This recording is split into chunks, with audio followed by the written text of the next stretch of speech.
હવે વાત કરીએ આપણે 28મું ચેપ્ટર છે સંસદ. એમાં વાત કરીએ આપણે પ્રસ્તાવના છે. સંઘ છે, સંઘના મુખ્ય 3 અંગો છે: ધારાસભા, કારોબારી અને ન્યાયપાલિકા. ધારાસભા છે, ધારાસભાનું મુખ્ય કાર્ય કાયદા ઘડવાનું છે. કારોબારી છે, કારોબારીનું મુખ્ય કાર્ય ધારાસભાએ ઘડેલા કાયદાઓનો અમલ કરવાનું છે. અને ન્યાયતંત્ર છે, ન્યાયતંત્રનું મુખ્ય કાર્ય કાયદા છે, કાયદાઓનું અર્થઘટન કરીને ન્યાય આપવાનું છે. આ ત્રણેય અંગો છે, ત્રણેય અંગો પોતાના ક્ષેત્રોમાં સર્વોપરી છે. ધારાસભા, ધારાસભા એટલે કે સંઘ, ધારાસભા એટલે કે સંસદ, ધારાસભા એટલે કે સંસદ. સંઘ છે, સંઘના 3 પ્રકાર પડશે: કારોબારી, ધારાસભા અને ન્યાયપાલિકા. કારોબારી છે, કારોબારીની અંદર કયા આવશે? રાષ્ટ્રપતિ આવશે, ઉપરાષ્ટ્રપતિ, વડાપ્રધાન, મંત્રી પરિષદ અને એટર્ની જનરલ. ધારાસભા એટલે કે સંસદ. આપણે સંસદ વિશે વાત કરવાની છે. સંસદ એની અંદર શું આવશે? રાષ્ટ્રપતિ આવશે, રાજ્યસભા આવશે અને લોકસભા આવશે. અને ન્યાયપાલિકા એટલે સુપ્રીમ કોર્ટ. પાર્લામેન્ટ શબ્દ છે, પાર્લામેન્ટ શબ્દ ફ્રાન્સીસી શબ્દ પાર્લર પરથી લેવામાં આવ્યો છે. પાર્લર છે, પાર્લરનો અર્થ વાત કરવું થાય છે. જ્યાં લોકો બેસીને વાત કરે છે તે સ્થાનને પાર્લામેન્ટ કહેવામાં આવે છે. સંસદીય શબ્દ છે, સંસદીય શબ્દનો અર્થ જ એવી લોકતાંત્રિક રાજકીય વ્યવસ્થા છે જ્યાં સર્વોચ્ચ સત્તા નાગરિકના પ્રતિનિધિ છે, નાગરિકના પ્રતિનિધિઓની સંસ્થા પાસે હોય છે, જેને સંસદ કહે છે. ભારતના બંધારણ છે, ભારતના બંધારણ મુજબ સંઘીય વિધાનમંડળ, સંઘીય એટલે કે કેન્દ્રીય વિધાનમંડળ છે, કેન્દ્રીય વિધાનમંડળને સંસદ કહેવામાં આવે છે, જે દેશના શાસનનો પાયો છે. ભારતમાં સંસદીય શાસન પદ્ધતિ છે, ભારતમાં સંસદીય શાસન પદ્ધતિનો સિદ્ધાંત સ્વીકારવામાં આવ્યો છે. એટલે ભારત દેશની અંદર સંસદીય શાસન પદ્ધતિનો સિદ્ધાંત સ્વીકારવામાં આવ્યો છે. સંસદ છે, સંસદ એ કાયદો ઘડતી છે, કાયદો ઘડતી દેશની સર્વોપરી સંસ્થા છે.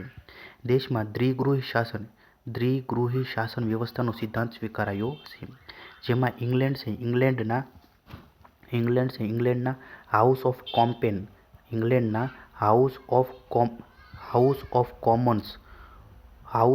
કોમન્સ જેવું લોકોનું સીધું પ્રતિનિધિત્વ ધરાવતું નીચલું ગૃહ એટલે કે લોકસભા, તથા ઇંગ્લેન્ડના હાઉસ ઓફ લોર્ડ્સ જેવું પરોક્ષ પ્રતિનિધિ ધરાવતું ઉપલું ગૃહ છે, જેને રાજ્યસભા તરીકે ઓળખાય છે. અમેરિકા છે, અમેરિકામાં સંસદને કોંગ્રેસ કહે છે, જેમાં ઉપલું ગૃહ છે, ઉપલા ગૃહને સેનેટ અને નીચલા ગૃહને હાઉસ ઓફ રિપ્રેઝેન્ટેટિવ કહે છે. વાત કરીએ આપણે સંસદ. સંસદ છે, સંસદની અંદર ભાગ પડે છે: લોકસભા, રાષ્ટ્રપતિ અને રાજ્યસભા. લોકસભા છે, લોકસભાના સભ્યો વિશે વાત કરીએ તો લોકસભાના સભ્યો એમાં મહત્તમ 550 સભ્યો હોય છે. લોકસભામાં 550 છે મહત્તમ સભ્યો હોય છે. એમાં 530 છે જે રાજ્યો છે, રાજ્યોના પ્રતિનિધિત્વ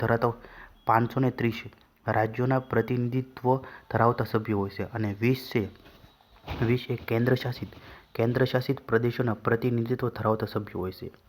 અને 543 જે વર્તમાનમાં સભ્ય સંખ્યા હોય છે. વર્તમાનમાં સભ્ય સંખ્યા કેટલી છે? 543 છે. એમાં જે 524 જે રાજ્યોના પ્રતિનિધિત્વ ધરાવતા સભ્યો હોય છે. અને 19 જે કેન્દ્રશાસિત પ્રદેશોના પ્રતિનિધિત્વ ધરાવતા સભ્યો હોય છે.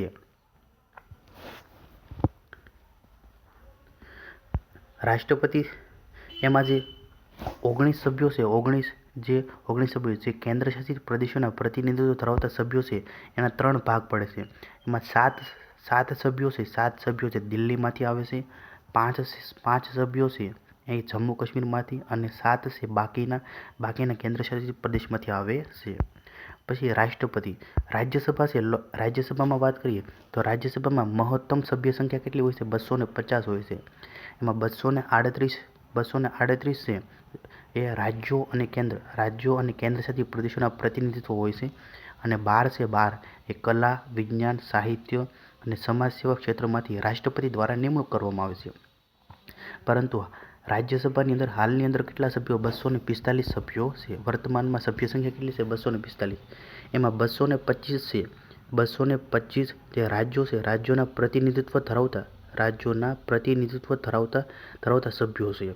એમાં 8 છે કેન્દ્રશાસિત પ્રદેશોના પ્રતિનિધિત્વ ધરાવતા સભ્યો છે અને 12 છે જે નિમણૂક કરેલા છે. 12 એમાં કલા, વિજ્ઞાન, સાહિત્ય અને સમાજ સેવા ક્ષેત્રમાંથી રાષ્ટ્રપતિ દ્વારા નિમણૂક કરવામાં આવશે. જેમાં 8 છે 8 કેન્દ્રશાસિત પ્રદેશ છે. એમાં 3 સભ્યો છે. 3 સભ્યો દિલ્હીમાંથી આવે છે, 4 સભ્યો છે જમ્મુ કાશ્મીરમાંથી અને 1 સભ્ય છે પુડુચેરીમાંથી આવે છે રાજ્યસભાની અંદર. 104માં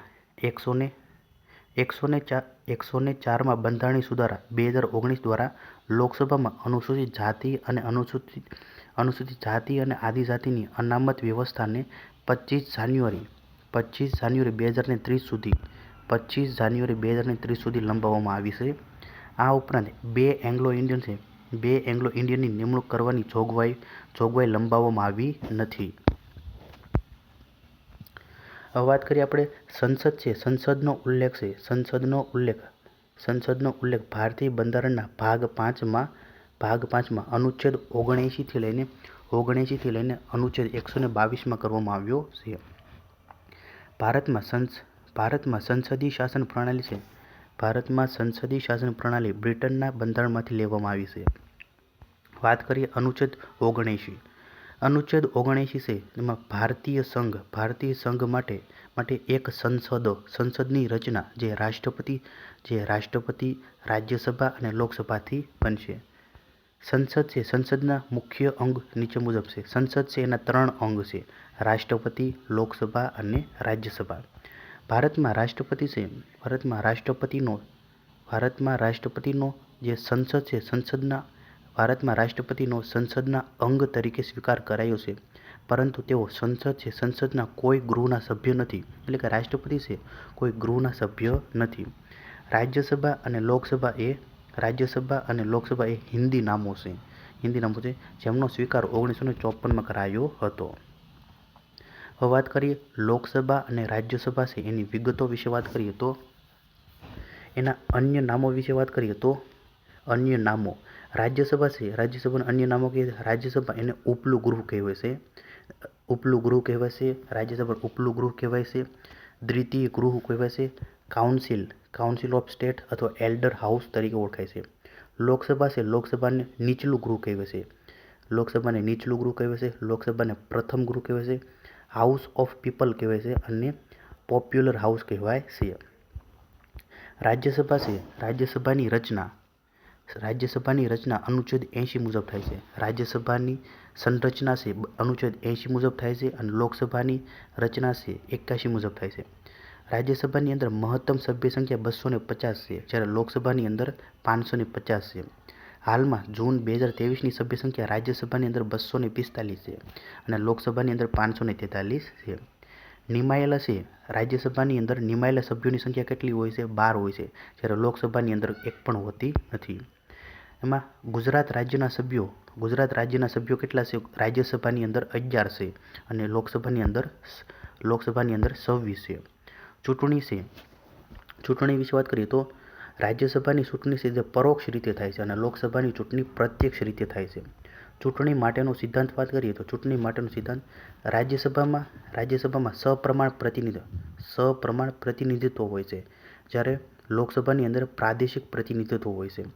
કાર્યકાળ વિશે વાત કરીએ તો રાજ્યસભા છે તે કાયમી ગૃહ છે જે સભ્યોનો કાર્યકાળ છે 6 વર્ષ હોય છે અને લોકસભાનો કાર્યકાળ 5 વર્ષનો હોય છે. ગૃહના સંસદની જવાબદારી રાજ્યસભાની અંદર કયા હોય છે? સભાપતિ અને ઉપસભાપતિ હોય છે અને લોકસભાની અંદર અધ્યક્ષ અને ઉપાધ્યક્ષ હોય છે. વિસર્જન વિશે વાત કરીએ તો રાજ્યસભા છે તે કાયમી ગૃહ હોવાથી તે ભંગ કરી શકાય નહીં અને લોકસભાની અંદર વડાપ્રધાનની સલાહથી રાષ્ટ્રપતિ ભંગ કરી શકે છે. ઉંમર વિશે લાયકાત વાત કરીએ તો રાજ્યસભાની ઓછામાં ઓછી 30 વર્ષની ઉંમર હોવી જોઈએ અને લોકસભાની અંદર ઓછામાં ઓછી 25 વર્ષની ઉંમર હોવી જોઈએ. કોરમ વિશે વાત કરીએ તો કોરમ અનુચ્છેદ 103 અનુચ્છેદ 103 મુજબ બંને ગૃહમાં એટલે કે રાજ્યસભા અને લોકસભામાં કાર્યવાહી માટે ઓછામાં ઓછા 1/10 સભ્યો હોવો જોઈએ. ઓછામાં ઓછા 1/10 સભ્યો હોવો જોઈએ. અનુચ્છેદ 104 મુજબ જો કોરમ ન થાય તો ગૃહનો અધ્યક્ષ પૂરતી સંખ્યા થાય ત્યાં સુધી ગૃહની કાર્યવાહી મોકૂફ રાખી શકે છે. અનામત વિશે વાત કરીએ તો રાજ્યસભાની અંદર અનામત હોતું નથી, જ્યારે લોકસભાની અંદર SC અને ST માટે અનામત હોય છે. પ્રથમ રાજ્યસભાની અંદર પ્રથમ સભાપતિ તરીકે ડૉક્ટર સર્વપલ્લી રાધાકૃષ્ણન અને ઉપસભાપતિ તરીકે SV કૃષ્ણમૂર્તિ રાવ હતા.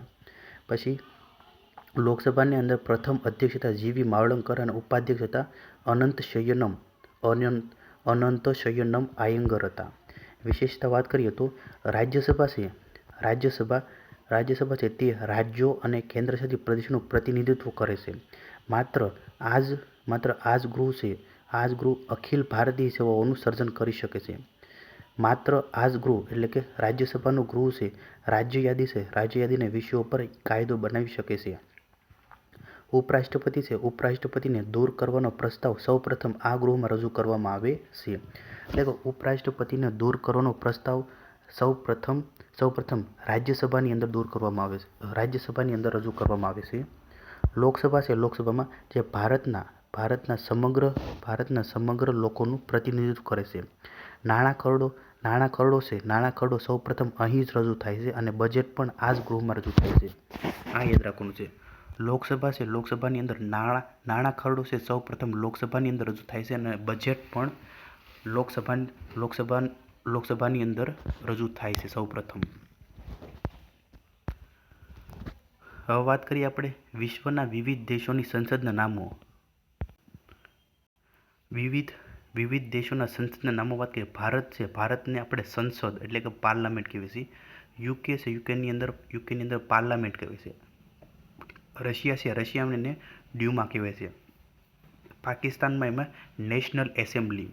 ઇઝરાયલની અંદર નેસેટ કહેવાય છે. બાંગ્લાદેશની અંદર જાતીય સંસદ કહેવાય છે. પોલેન્ડમાં સોઝીમ કહેવાય છે. આયર્લેન્ડ ડેલ આયરન કહેવાય છે. ઈરાનને મજલિસ. સ્પેનને કોર્ટેસ કહેવાય છે. સ્વિટ્ઝરલેન્ડ ફેડરલ એસેમ્બલી કહેવાય છે. યુએસને સંસદને કોંગ્રેસ કહેવાય છે. ઓસ્ટ્રેલિયાને પાર્લામેન્ટ કહેવાય છે. જર્મનીને બુન્ડસ્ટેગ કહેવાય છે. ઇજિપ્તને પીપલ્સ એસેમ્બલી કહેવાય છે. કેનેડાને પાર્લામેન્ટ કહેવાય છે. સ્વીડનને રિકસડાક કહેવાય છે. તુર્કીને ગ્રાન્ડ નેશનલ એસેમ્બલી કહેવાય છે. જાપાનને ડાયટ કહેવાય છે. અફઘાનિસ્તાનને શોરા. નોર્વેને સ્ટોર્ટિંગ કહેવાય છે. ભૂટાનને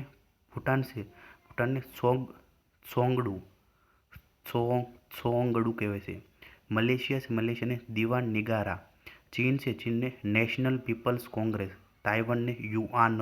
ડેનમાર્ક એને ફોલ્કેટિંગ કહેવાય છે. મોંગોલિયા એને ખુરલ કહેવાય છે. ફ્રાન્સને નેશનલ એસેમ્બલી કહેવાય છે. હવે વાત કરીએ આપણે સંસદના કાર્યો વિશે વાત કરીએ તો કોઈપણ દેશમાં કાયદા ઘડનાર સંસ્થાને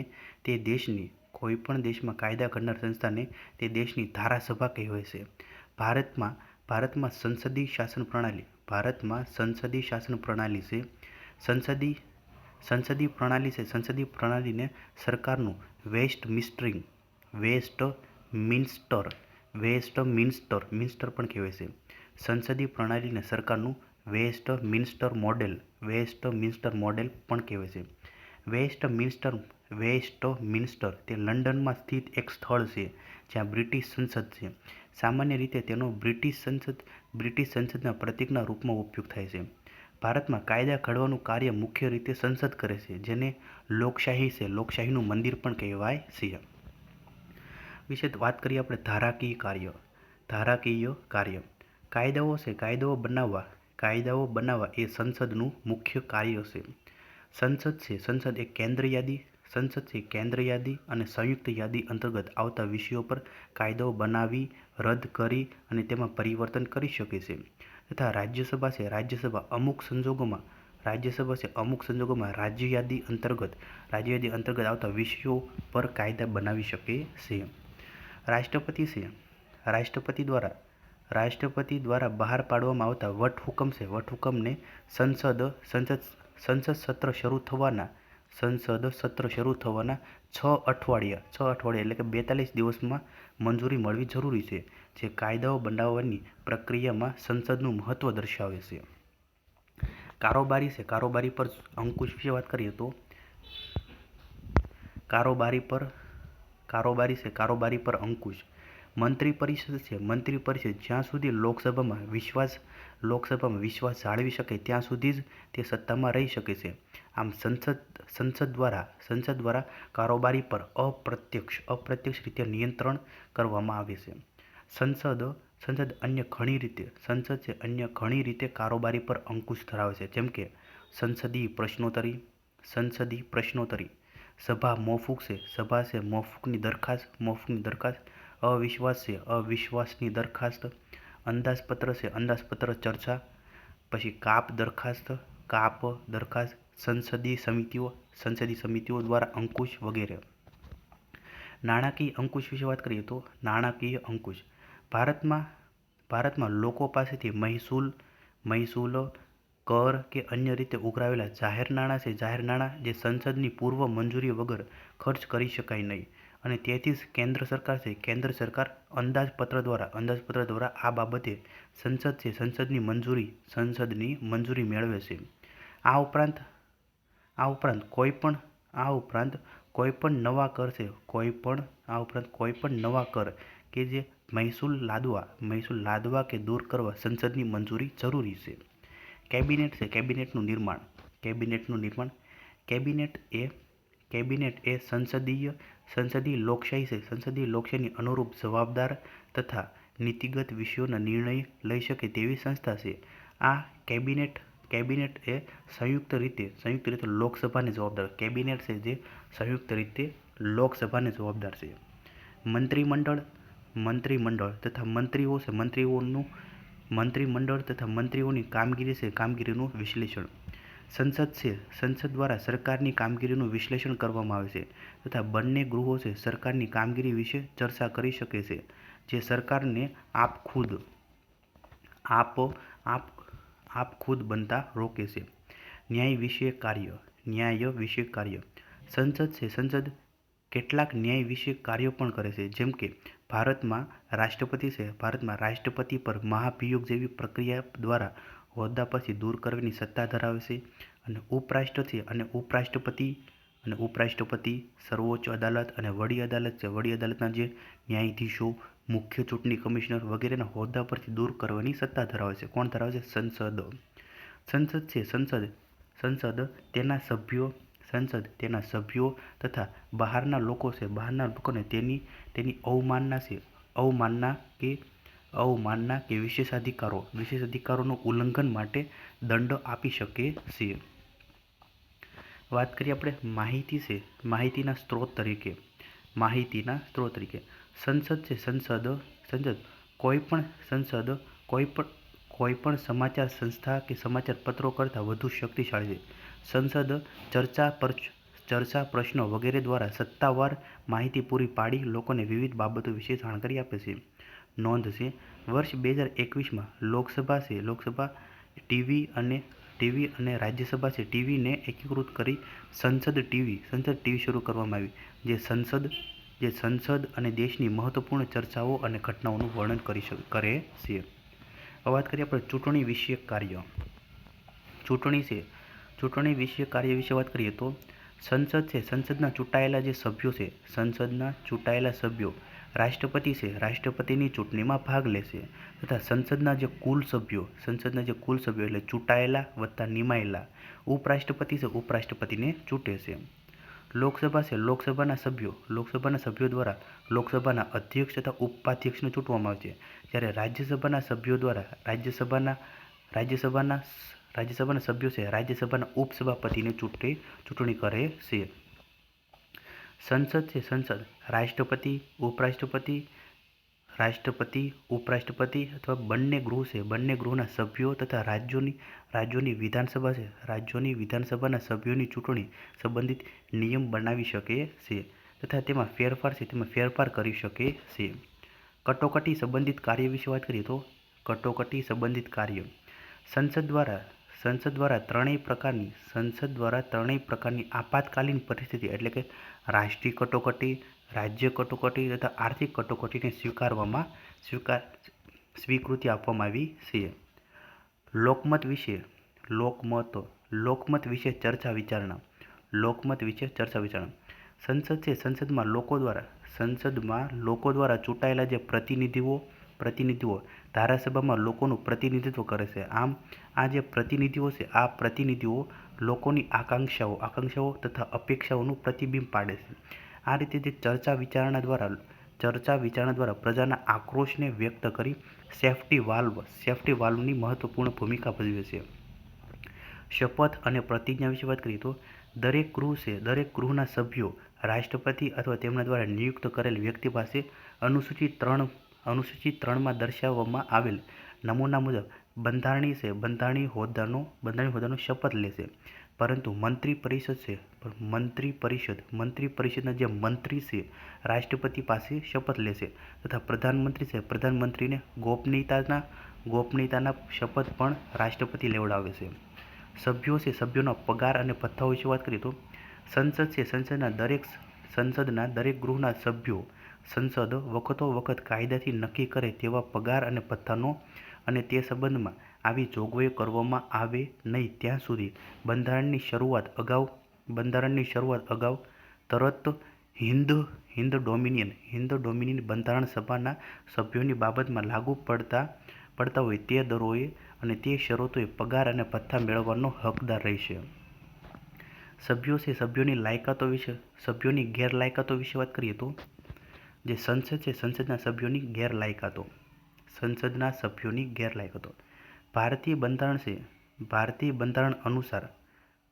બંધારણ અનુસાર અનુચ્છેદ 102(1) મુજબ જો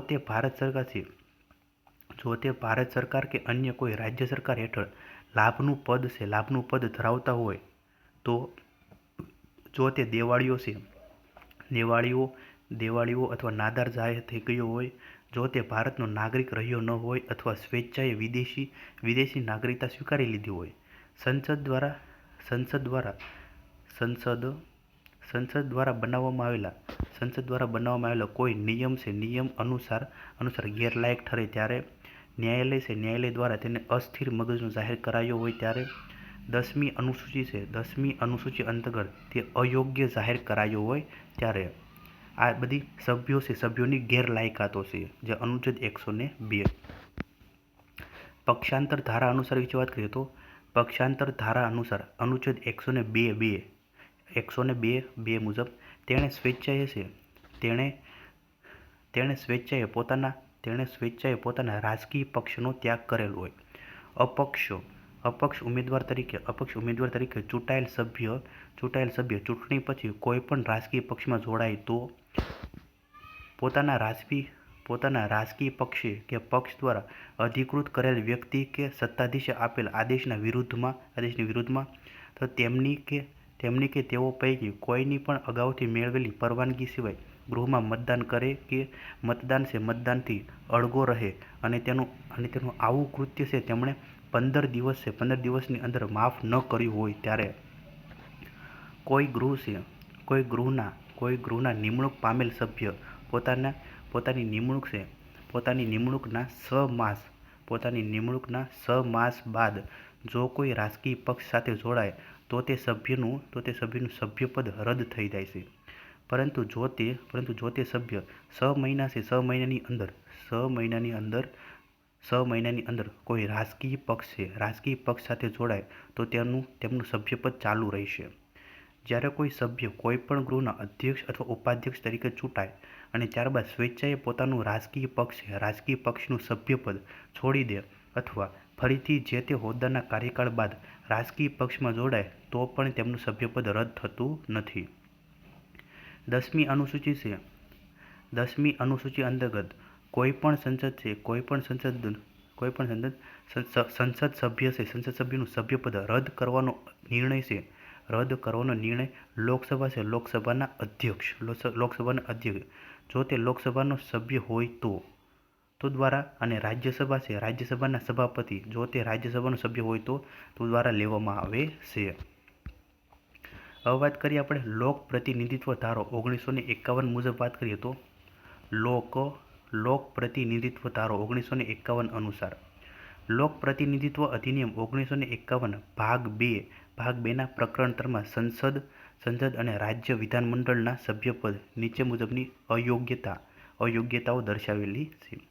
જો તે ચૂંટણી સંબંધિત કોઈ અપરાધ કે ચૂંટણીમાં ભ્રષ્ટ આચરણ માટે દોષિત ઠરે, જો તે ભ્રષ્ટાચાર કે નિષ્ઠાહીન હોવાને કારણે સરકારી સેવાઓમાંથી દૂર કરવામાં આવેલ હોય તો તેઓ દૂર કર્યાના દિવસથી 5 વર્ષ સુધી ચૂંટણી લડવા માટે ગેરલાયક ઠરશે. જો તેણે પોતાના ચૂંટણી ખર્ચની વિગત નિર્ધારિત સમય મર્યાદામાં ચૂંટણી પંચને આપી ન હોય તો 3 વર્ષ ચૂંટણી લડવા માટે ગેરલાયક ઠરશે. જો તે દહેજ, સતી પ્રથા, જાતિગત ભેદભાવ કે અછૂત જેવા સામાજિક ગુનાઓમાં દોષિત ઠરેલ હોય, જો તેને અલગ સમૂહોમાં દુશ્મનાવટ કે ભ્રષ્ટાચારના આરોપ માટે દંડ કરવામાં આવ્યો હોય, જો તેને કોઈ અપરાધ હેઠળ 2 વર્ષ કે તેથી વધુ વર્ષની સજા થઈ હોય, જો તે પ્રતિબંધિત માલસામાનની આયાત નિકાસમાં સંબંધિત ગુનામાં દોષિત ઠરેલ હોય,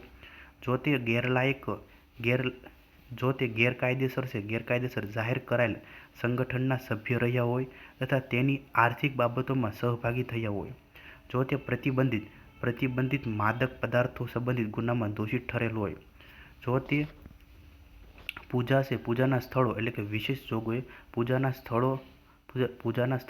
વિશેષ જોગવાઈ અધિનિયમ 1991 સંબંધિત ગુનામાં દોષિત ઠરેલ હોય, જો તે રાષ્ટ્રીય પ્રતીકોના અપમાનના ગુનામાં દોષિત ઠરેલ હોય, તેવી કંપનીના હોદ્દેદારો જેમાં સરકારનું ઓછામાં ઓછું 25% જેટલું રોકાણ હોય, આ જોગવાઈમાં સહકારી મંડળીઓને બાકાત રાખવામાં આવી છે. સંસદમાં સભ્યપદ માટેની ગેરલાયક અંગેનો નિર્ણય રાષ્ટ્રપતિ ચૂંટણી પંચના અભિપ્રાયથી કરે છે. તેમના નિર્ણયને કોઈ પણ અદાલતમાં પડકારી શકાતો નથી. આ યાદ રાખવાનું છે. સંસદમાં સભ્યપદ માટેની ગેરલાયક અંગેનો નિર્ણય રાષ્ટ્રપતિ ચૂંટણી પંચના અભિપ્રાયથી કરે છે. તેમના નિર્ણયને કોઈ પણ અદાલતમાં પડકારી શકાતો નથી. હવે વાત કરીએ આપણે સંસદ સભ્યનું સભ્યપદ રદ થવાની જોગવાઈઓ. સંસદ સભ્યનું સભ્યપદ રદ થવાની જોગવાઈઓ અને ભારતનું બંધારણ છે એમાં ભાગ 5 સંઘ એમાં પ્રકરણ 2 એમાં અનુચ્છેદ 102 મુજબ અનુચ્છેદ 101 મુજબ વાત કરીએ અનુચ્છેદ 102.1 મુજબ લાભનું પદ ધરાવતો હોય, અસ્થિર મગજ ન જાહેર કરવામાં આવે, નાદાર જાહેર કરવામાં આવે, ભારતીય નાગરિકતા ન હોય અને સંસદે પસાર કરેલા કોઈ કાયદા અનુસાર તેને ગેરલાયક ઠરાવવામાં આવે. એમાં જો વાત કરીએ તો લોક પ્રતિનિધિત્વ અધિનિયમ 1951 એમાં ભાગ 2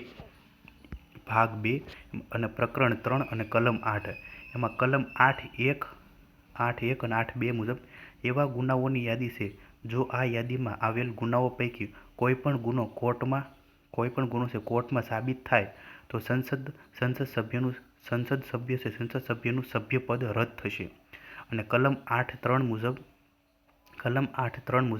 જો સંસદ સભ્યને 2 વર્ષ કે તેથી વધુ વર્ષની જેલની સજા થાય તો તેનું સભ્યપદ સમાપ્ત થઈ જાય છે અને સજા પૂર્ણ થયાના 6 વર્ષ સુધી કોઈ પણ ચૂંટણીમાં ભાગ લઈ શકે નહીં.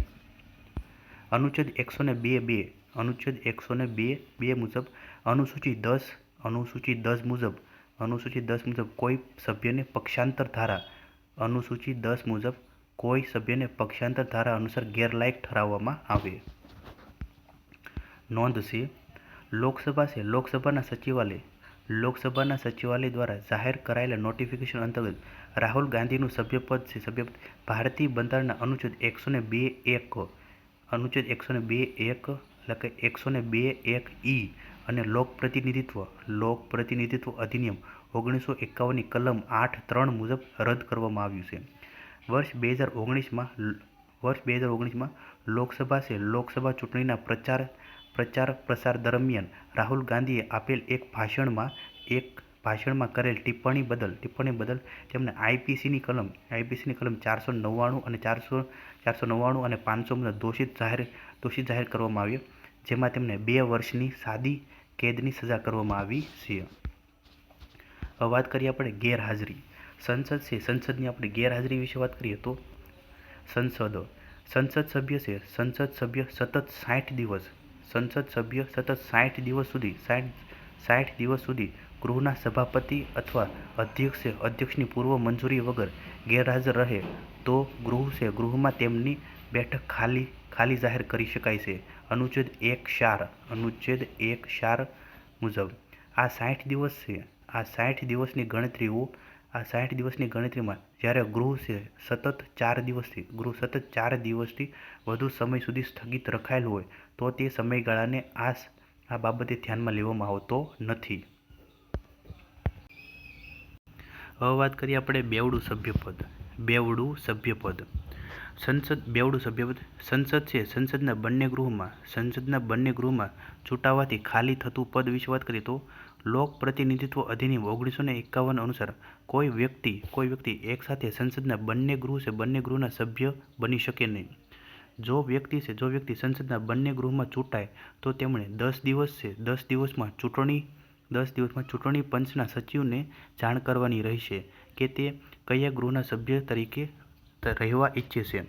એવી સૂચના ન આપવા પર 10 દિવસ પછી રાજ્યસભા એટલે ઉપલા ગૃહનું સભ્યપદ રદ થઈ જશે.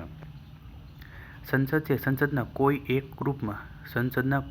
ગૃહમાં સભ્ય હોય અને બીજા ગૃહમાં ચૂંટાવાથી ખાલી થતું પદ. જો કોઈ સભ્ય એક ગૃહના સભ્ય હોય અને બીજા ગૃહના સભ્ય તરીકે ફરીથી ચૂંટાય તો તેમની ચૂંટાવાની તારીખથી જે તે સભ્ય પહેલા ગૃહનું સભ્યપદ ગુમાવે છે.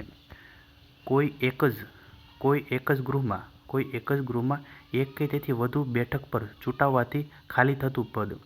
જો કોઈ વ્યક્તિ ગૃહની એક કે તેથી વધુ બેઠકો ઉપર ચૂંટાય તો તેમણે કોઈ એક બેઠકની પસંદગી કરવી પડે, નહીં તો તેમની બધી જ બેઠકો રદ થઈ જાય છે. દાખલા તરીકે 2014ની લોકસભાની ચૂંટણીમાં નરેન્દ્ર મોદી વારાણસી અને વડોદરા એમ બંને લોકસભાની સીટ પરથી ચૂંટણી જીત્યા હતા. ત્યારબાદ તેમણે 10 દિવસમાં વડોદરાની બેઠક પરથી રાજીનામું આપેલું. સંસદ તથા કોઈ રાજ્યના વિધાનમંડળ બંને માટે ચૂંટાવાથી ખાલી થતું પદ. કોઈ વ્યક્તિ એક સાથે સંસદના કોઈ ગૃહ અને રાજ્યના વિધાનમંડળ એમ બંનેના સભ્ય તરીકે ચૂંટાય તો તેઓએ 14 દિવસમાં પોતાની રાજ્ય વિધાનમંડળની બેઠકનો ત્યાગ કરવો પડે. જો એમ ન કરે તો તેમની સંસદની બેઠક રદ થઈ જાય છે. દાખલા તરીકે 2014ની લોકસભાની ચૂંટણીમાં નરેન્દ્ર મોદી વડોદરા અને વારાણસી એમ બંને લોકસભાની બેઠકો પરથી ચૂંટણી લડ્યા હતા. તેઓ ગુજરાતમાંથી મણિનગર બેઠક પરથી વિધાનસભ્ય પણ હતા. તેઓ લોકસભાની બેઠક પરથી વિજેતા બનતા તેમણે 14 દિવસની અંદર મણિનગરની બેઠક પરથી રાજીનામું આપ્યું હતું. અન્ય સ્થિતિમાં વિશે વાત કરીએ તો જો કોઈ પણ અદાલતે જે તે સભ્યની ચૂંટણીને ગેરકાયદેસર જાહેર કરી હોય, જો ગૃહના સભાપતિએ જે તે સભ્યને તેના ગેરવર્તણૂક બદલ ગૃહમાંથી કાઢી મૂક્યા હોય, જે તે સભ્ય રાષ્ટ્રપતિ અથવા ઉપરાષ્ટ્રપતિ તરીકે ચૂંટાયો હોય, જે તે સભ્યને કોઈ રાજ્યના રાજ્યપાલ બનાવ્યા હોય, આમ ઉપરોક્ત સ્થિતિમાં સંસદના સભ્યોનું સભ્યપદ બંધારણીય જોગવાઈઓ અનુસાર રદ થાય છે. હવે વાત કરીએ બંધારણમાં સંસદ સભ્યોના ગેરલાયકાતો અનુચ્છેદ 101 થી લઈને 104. બંધારણમાં સંસદ સભ્યોની ગેરલાયકાતો અનુચ્છેદ 101 થી લઈને 104. અનુચ્છેદ 101 મુજબ વાત કરીએ તો અનુચ્છેદ 101 બેઠકો છે બેઠકો ખાલી કરવા બાબત અનુચ્છેદ 101 છે અનુચ્છેદ 101 કોઈ વ્યક્તિ સંસદના બંને ગૃહના સભ્ય થઈ શકશે નહીં અને બંને ગૃહના સભ્ય તરીકે પસંદ થયેલી વ્યક્તિ એક અથવા બીજા ગૃહમાંની તેની બેઠક ખાલી કરે એ માટે સંસદે કાયદેસરથી જોગવાઈ કરવી જોઈશે. અનુચ્છેદ 101(2) કોઈ વ્યક્તિ છે સંસદની કોઈ રાજ્યના વિધાનમંડળના કોઈ ગૃહની એમ બંનેની સભ્ય થઈ શકાશે નહીં અને કોઈ વ્યક્તિ સંસદની અને વિધાનમંડળના કોઈ એક ગૃહની એમ બંનેની સભ્ય તરીકે પસંદ થાય તો તેણે રાજ્યના વિધાનમંડળની પોતાની બેઠકનું અગાઉથી રાજીનામું આપ્યું ન હોય તો રાષ્ટ્રપતિએ કરેલા નિયમોમાં નિર્દિષ્ટ કરવામાં આવે તેટલી મુદત પૂરી થવાથી તેને સંસદમાંની બેઠક ખાલી થશે. અનુચ્છેદ 101(4) મુજબ અનુચ્છેદ 101(4)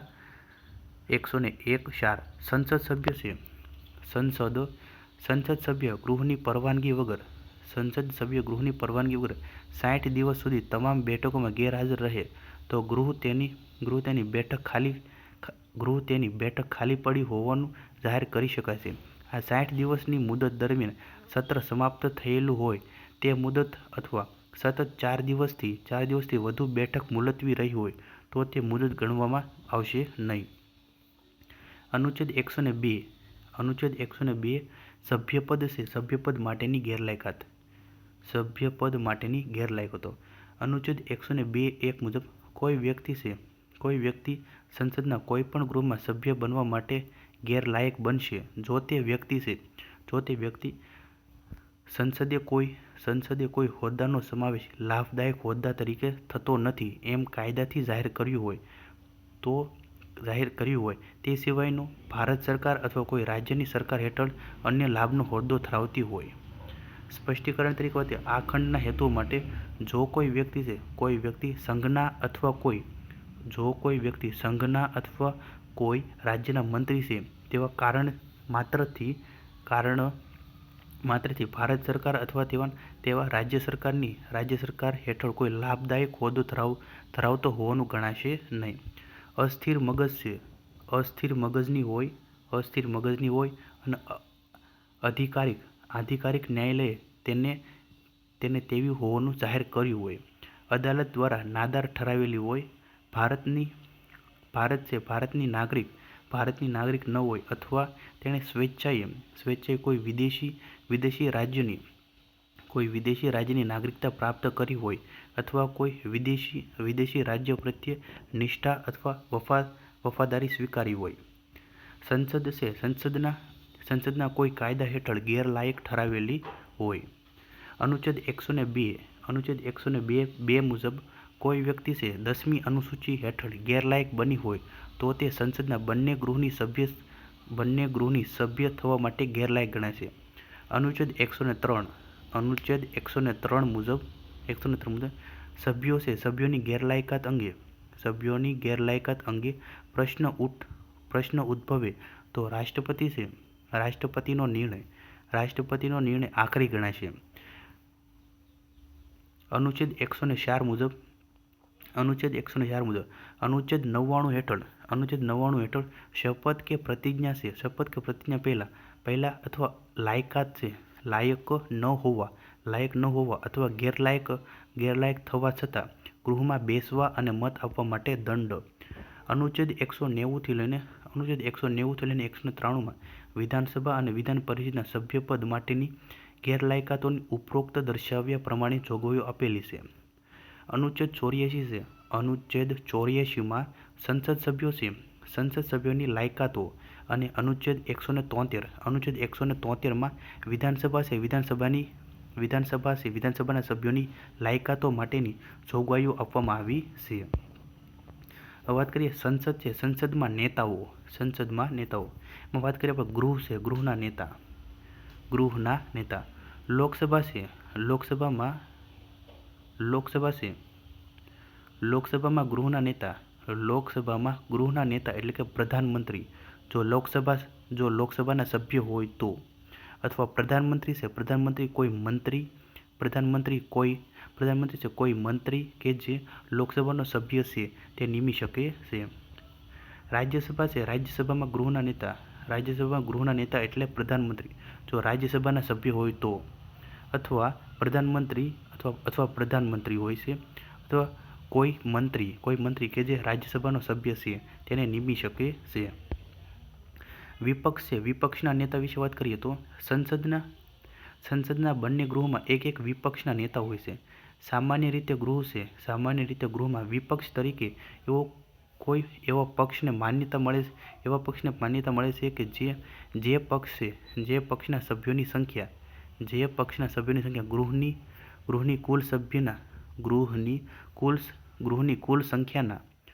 કુલ સંખ્યાના ઓછામાં ઓછા 1/10 અથવા 10% હોય.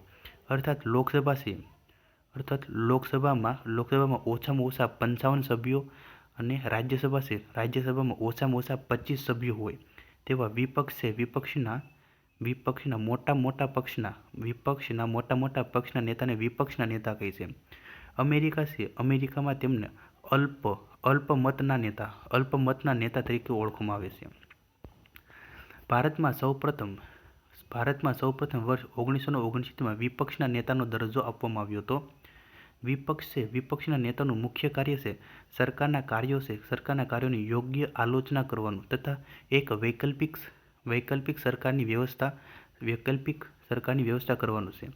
અને તેથી જ લોકસભા તથા રાજ્યસભા છે વિપક્ષના નેતાને વર્ષ 1977થી મહત્વ આપવામાં આવ્યું છે.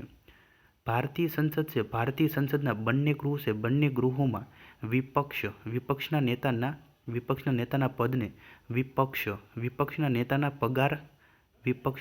પગાર અને ભથ્થા એક્ટ 1977 અંતર્ગત કાયદાકીય રીતે માન્યતા આપવામાં આવી હતી.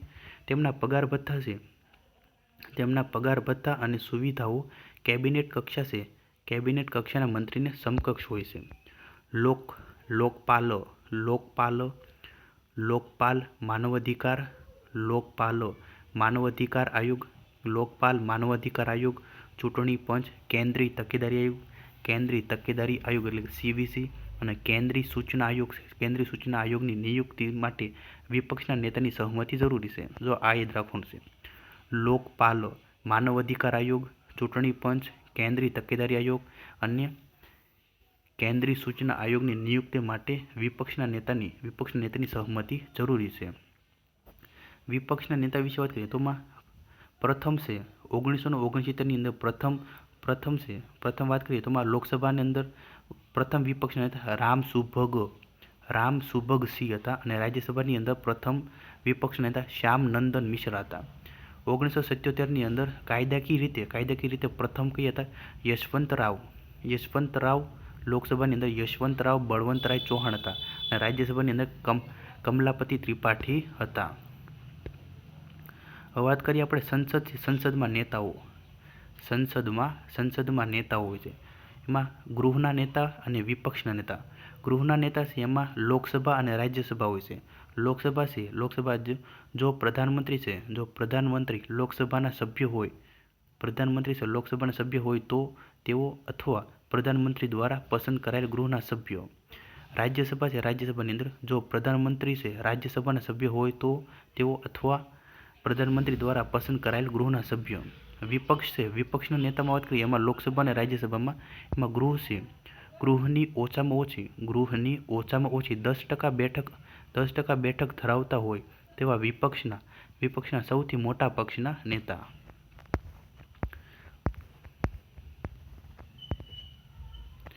હવે વાત કરીએ મુખ્ય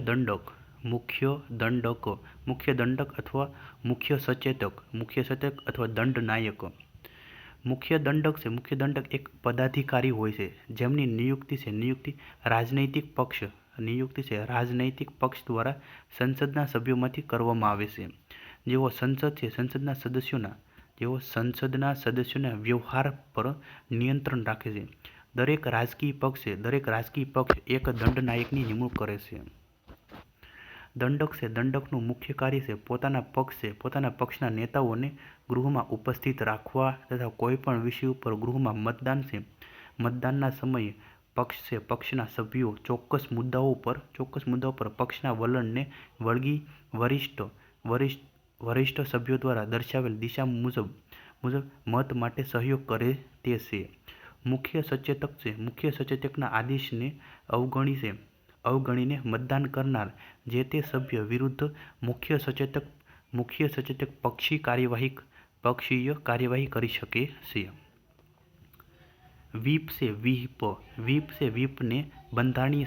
વ્હીપને બંધારણીય સ્થાન જે પક્ષાંતર વિરોધી ધારા અંતર્ગત પ્રાપ્ત થયું છે. બંધારણની 10મી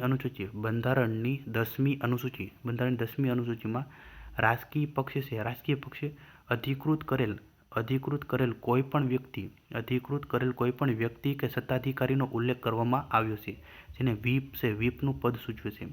વ્હીપને કાયદાકીય માન્યતા leaders and chief whip of recognised parties and groups in parliament facility act 1998 અંતર્ગત પ્રાપ્ત થયેલ છે. બંધારણ છે.